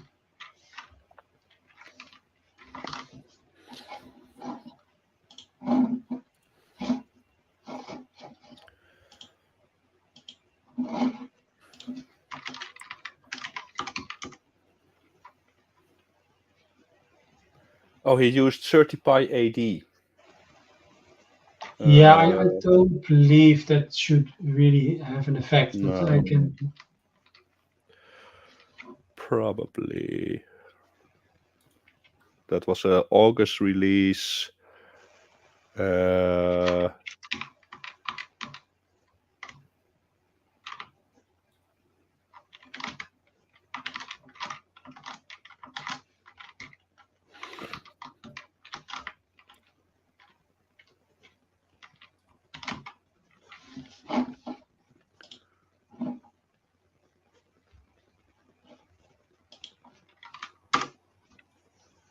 domain controllers do take some time to start, so I'm expecting it might take a bit.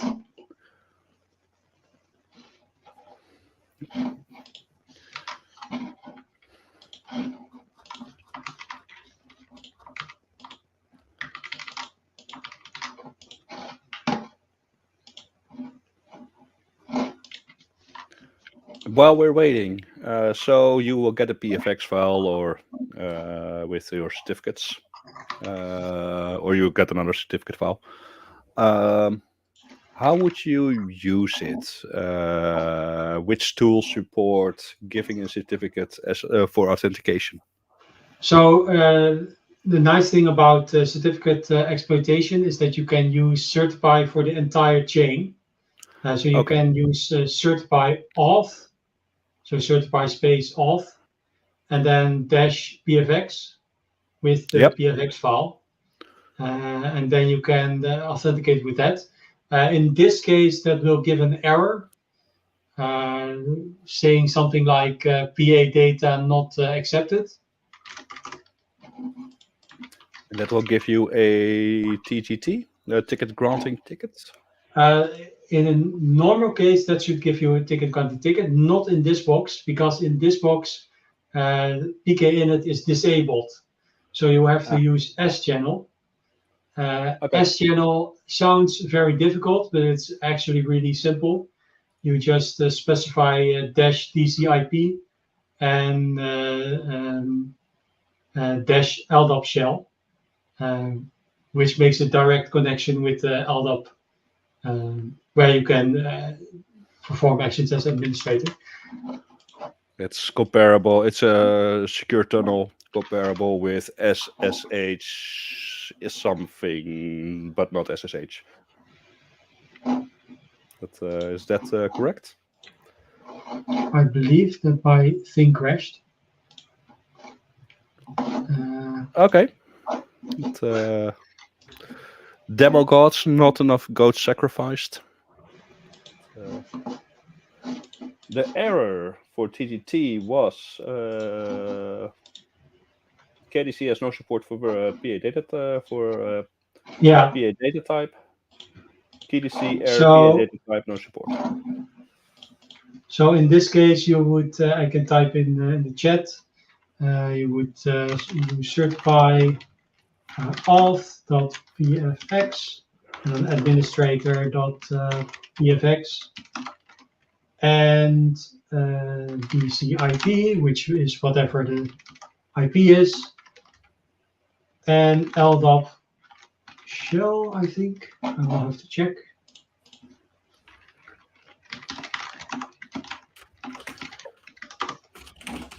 LDAP minus shell. Yep. Authenticate with a certificate via S-channel using LDAP against LDAP. Yep. And that should give you a direct shell with LDAP, where you can do anything in the LDAP because you're an administrator. So, for example, you can change the password of the administrator account, or really anything that your heart desires. Nice. Or you can. Yeah, it's a shame that it works at your end, but it doesn't here. I will set up the environment again, and I will make sure to share my screen.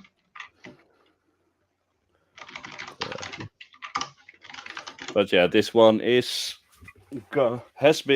it's been a bit quiet lately in terms of research. I haven't heard much, at least from the red teamers, but it has been going around.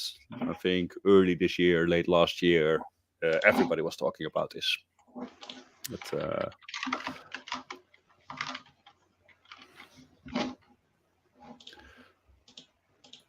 so I also wouldn't be surprised that SOCs actually monitor it. Yeah, but the interesting thing about ADCS is that a lot of organizations might not even realize that it's something that they have to protect against, because they don't use certificates for client authentication, or so they think. because, for example, if you use, I will go back to sharing my screen.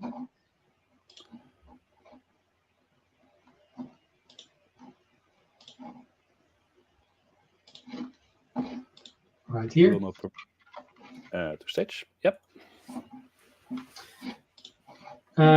If, for example, if you use Windows Hello, which is basically if you use a PIN or use your face to authenticate or any one of those interesting things, what your computer is actually doing is it is checking if your face consists of what they think or what they have stored about you, and then it unlocks from your computer. It unlocks a certificate that is stored, and it uses that to authenticate to the domain. So actually, when you use your face to log in, you're actually using certificates, at least in Yes. in a domain. If you're just on your own account, that's done differently. But well, let's hope that maybe this time we have more success.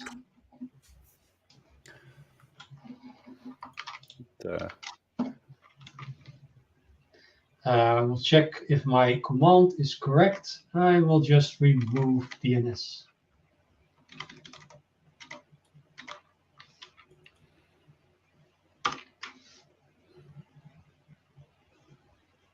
Usually the first time it doesn't work because it gets a NetBIOS error. Yes, NetBIOS. But the second time it is always working. Yes, it works. Wow. Request ID is 3. It's not the first time.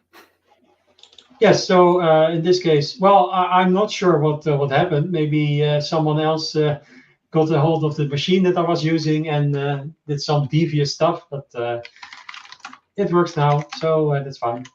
So we can, the easy thing is that we can use certified to authenticate. And if you go, oh, well, my presentation is, oh, well, here, it remembered my presentation.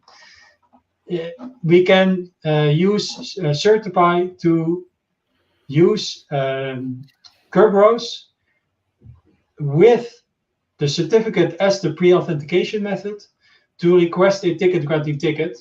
And this will fail, I can tell you that now, which is actually very common because for PKInit to work, which is the extension of Kerberos, you both need a certificate at your end, but your domain controller, or well, the key distribution center, also needs to have a correctly configured certificate to establish a well, pre-authentication using certificates. Or another method is maybe administrator has just disabled PKInit. That is also possible. But for whatever reason, this computer cannot use certificates for pre-authentication. So end of story, right? Well, no, because we can also use S-channel. I have heard some people say, well, in Windows environments, you can only log in using either NTLM or Kerberos. But I think that's a very dangerous thing to say, because that's not entirely true. You can also use S-channel. Which is a direct connection to a service, so no tickets being used, and that also uses certificates. So even if we can't use a certificate to authenticate and get a TJT, we can make a direct connection, which hopefully will work.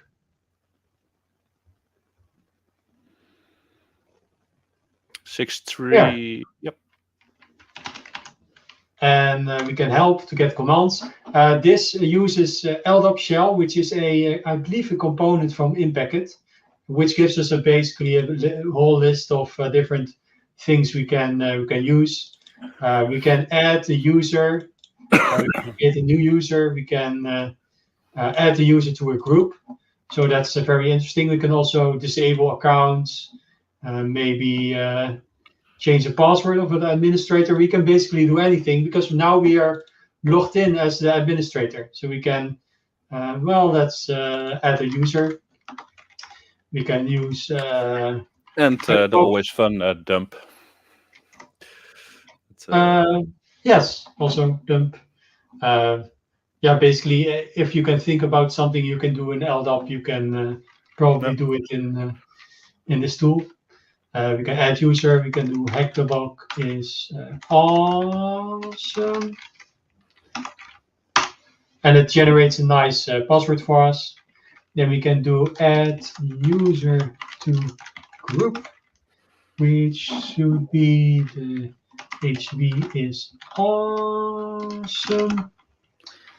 And the group is, I think I need to specify domain admins. So we're adding a user and then adding it to the group, which says it's done fine. So let's use our trusted netexec again. SMB @u HTTP is awesome. HB. Use the password that You're missing one. January. Sorry? I was about to say you were missing last time. Password. Okay. We can check the credential. Oh, yeah, right. I need to specify the computer I want to authenticate to.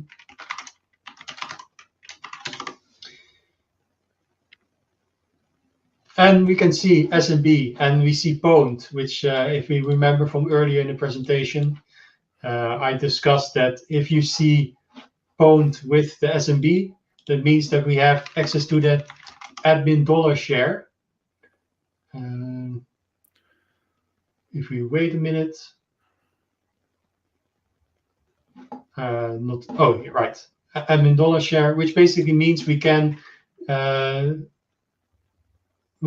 basically do anything on the machine. We can create a service and mount the C drive, so get the whole disk mounted to our system. We have basically domain admins. So if we do nice. psexec, HTTP is awesome. I will colon authority.authority.htb, and we should get a shell. Who am I? I'm anti-authority system. So if we go, according to Twitter, this will cost you your red teaming job. The who am I? That's true. But, and psexec also.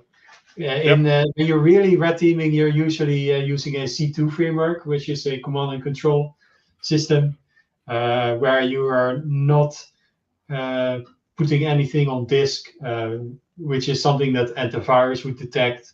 You're not doing any who am I commands.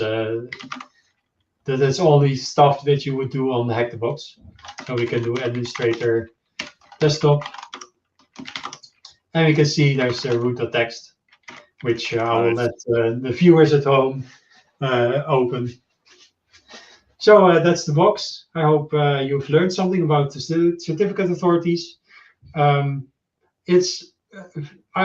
would recommend anyone that has seen this presentation to, if you work at a large organization that might have a certificate authority, go run certify on it and check if there's anything vulnerable.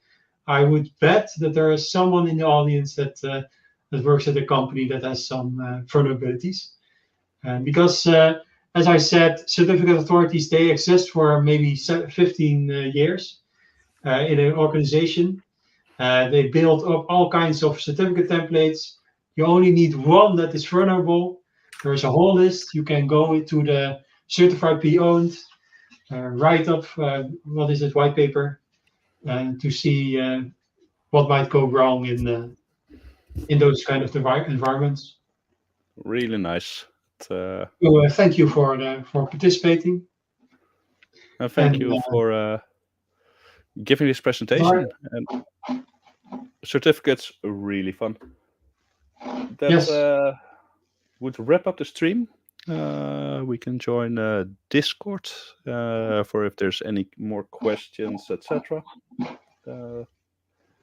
So I will end the stream and I will see you on Discord. Okay. Thanks all for joining. Next month will be physical. In January, we're back to virtual again. Have a nice evening, or if you're not joining us, back in Discord. See you all later. Bye-bye.